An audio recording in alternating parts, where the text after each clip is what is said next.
There's just something special about the Volkswagen Beetle.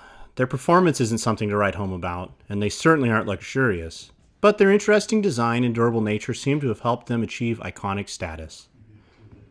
While it's been a few decades since these were commonplace on American roads, you still can't go anywhere in one without noticing people playing slug bug or without having someone point and wave. That being said, there seem to be fewer and fewer Beetles still around. This 1965 example has been in the care of the same family since 1967 and has been parked in the family barn for the past 30 years or so.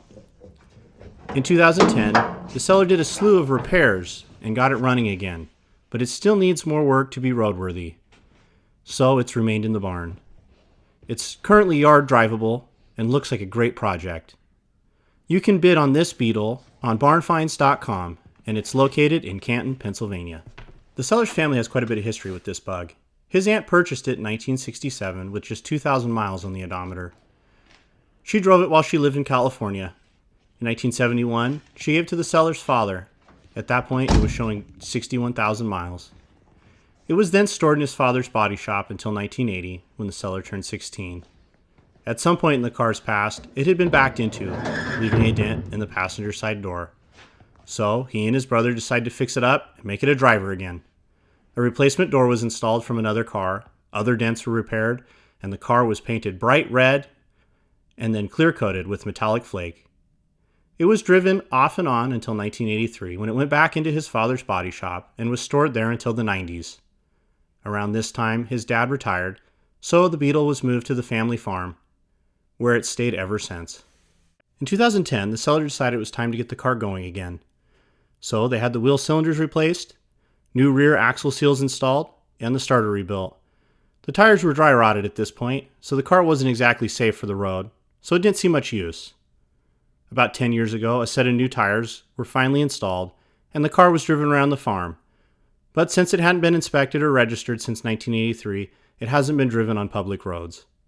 It's been driven around the family farm during family reunions over the past decade, but has otherwise stayed parked in the barn. Unfortunately, the barn is starting to cave in, and it was decided to find a new owner for this Beetle. They've moved it to a nearby garage so that it doesn't get trapped under the barn if it comes down. While this definitely is a project, it looks to be a good find to start with. Beetles are about as easy a car to restore as you can find. Parts are readily available, and they are very simple to work on. This one is showing a little rust, but the key areas of the floor pan appear to be solid. The sellers provided photos of all the areas that you want to inspect when shopping for a classic Beetle. The spare tire well shows some signs of rust, but there's no daylight coming through, which is a good sign. And the battery box also appears solid. Given the unique rear engine design, you always want to make sure the rear structure is in good shape. It's hard to say for certain without a full inspection if this area is completely solid, but from what can be seen in photos, it looks good. We would recommend a closer inspection to be on the safe side, but new panels are readily available if any repairs are needed. A look inside reveals what appears to be a fairly original interior.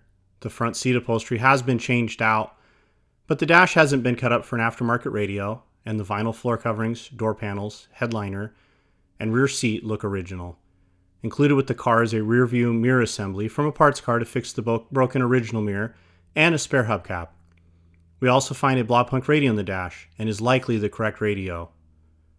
The car is still set up with its original 6-volt electrical system, but the seller notes that they've had to jumpstart the car to get it running, so assume the battery is long past its expiration date.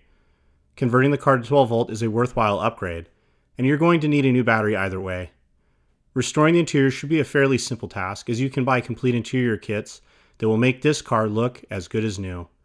Or you could just give it a good cleaning and enjoy it as is. 1965 was a bit of a transition year for the Beetle. The body panels were revised a bit, but the engine was still the old 1200cc unit.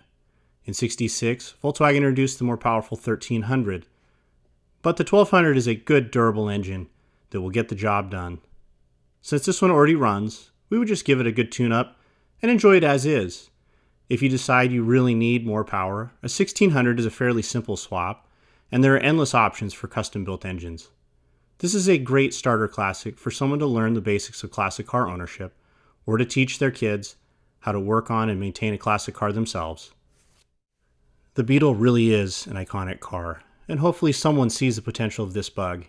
Yes, it needs work, but if you're going to tackle a project, you really can't go wrong with a classic Beetle. And since this one already runs and drives, at least at a basic level, you can focus on making it a good driver. Then think about taking it to the next level if you want, or just drive it as is. Either way, you're going to have a fun classic to play with.